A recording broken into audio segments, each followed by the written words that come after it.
High బీపీతో బాధపడుతున్నారా లేదా high BP రాకూడదనుకుంటున్నారా? అయితే ఈ వీడియో మీకోసమే. అసలు బీపీ అంటే ఏంటి? మన హార్ట్ ఎంత ప్రెషర్తోని బ్లడ్ని పంప్ చేస్తుంది, దాన్ని సిస్టోలిక్ ప్రెషర్ అంటారు. అది రెస్ట్లో ఉన్నప్పుడు ఎంత ప్రెషర్ని ఎక్సర్ట్ చేస్తుంది, దాన్ని డయాస్టోలిక్ అంటారు. అసలు ఈ బీపీ రావడానికి గల రీజన్స్ ఏంటి? 2 రీజన్స్ ఉన్నాయి. ప్రైమరీ రీజన్ గ్రాడ్యువల్గా over the years life style choices వల్ల. సెకండరీ రీజన్ అండర్నీత్ ఏదైనా ఆర్గాన్ డిస్ఫంక్షన్ ఉంటే దాని ఇంపాక్ట్ దీనిపైన బీపీ పైన పడుతుంది.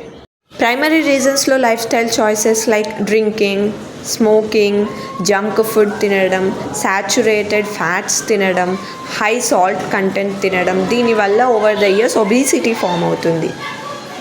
High BP is a silent killer. దీని ఇంపాక్ట్ ఇమీడియట్గా కిడ్నీ పైన పడుతుంది.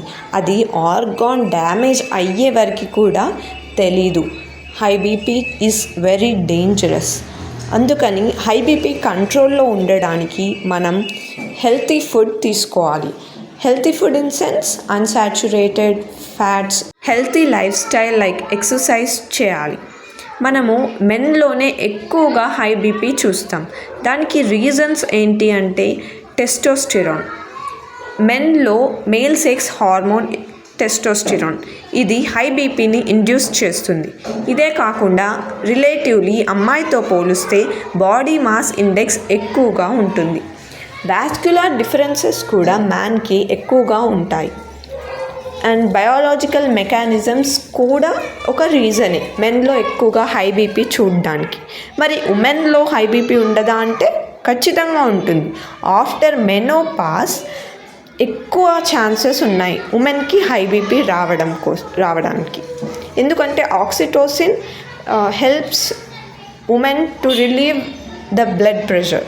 సెలబ్రిటీస్లో రానా దగ్గుపాటి గారు కూడా ఈ ప్రాబ్లంతో బాధపడ్డారు.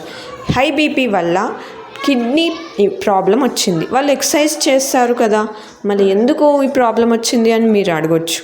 అదర్ రీజన్స్ కూడా ఉంటాయి కదా. నేను ఇక్కడ చెప్పే పాయింట్ ఏంటి అంటే రెగ్యులర్ బీపీ చెకప్ చేసుకోలేదు తను. వాళ్ళకి ఇమీడియట్ మెడికల్ హెల్ప్ దొరకడం వలన ఆ ప్రాబ్లం నుంచి ఈజీగా బయటపడ్డారు. మనం ముందుగానే ప్రికాషన్స్ తీసుకుంటే బెటర్. ఇంకెందుకు ఆలస్యం, ఈ వీడియోని మీ ఫ్యామిలీ అండ్ ఫ్రెండ్స్కి షేర్ చేయండి. ఇలాంటి మరిన్ని వీడియోస్ కోసం మన ఛానల్ని లైక్, షేర్, సబ్స్క్రైబ్.